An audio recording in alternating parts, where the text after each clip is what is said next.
So ito, susubukan na namin, no? Dalawang camera ginamit namin. Yung isa nakatutok dun sa may burner, tsaka isa dito sa ating control panel. So sindihan na natin. Yan, heater on. Waiting lang tayo. Okay, yan. Nagano na. Tapos burner 1. Ay, sandali. Sindihan ko muna pala yung pinaka LPG natin. Ito yung ating LPG. Ayan, on. Yan na siya. Ayan ang kanyang likod. Ayan. So ito. Tana tayo dito sa harap.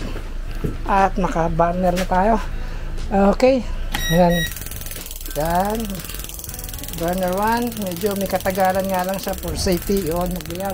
Tapos burner 2. Tayo sa kabila.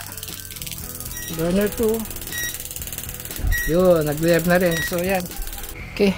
Check natin kung nagbabaga sa loob yung ating heater. So, ayan siya. May baga. Ayan. Okay. So, ayan ano. Nakaset ako sa 15 minutes kanina. In 5 minutes, naka 116 degrees Celsius na siya. Ngayon, kung gusto mo pang mas mabilis yan, pwedeng sabayan ng electric heater.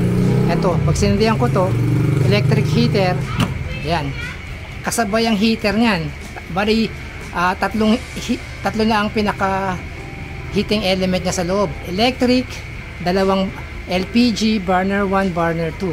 So, mas bibilis ang ikot ang init ng kanyang oven. So, yan, patay na lang natin yung electric heater kasi yung dalawang burner, enough na para mag store siya ng init sa loob. So, yan. In 5 minutes, 127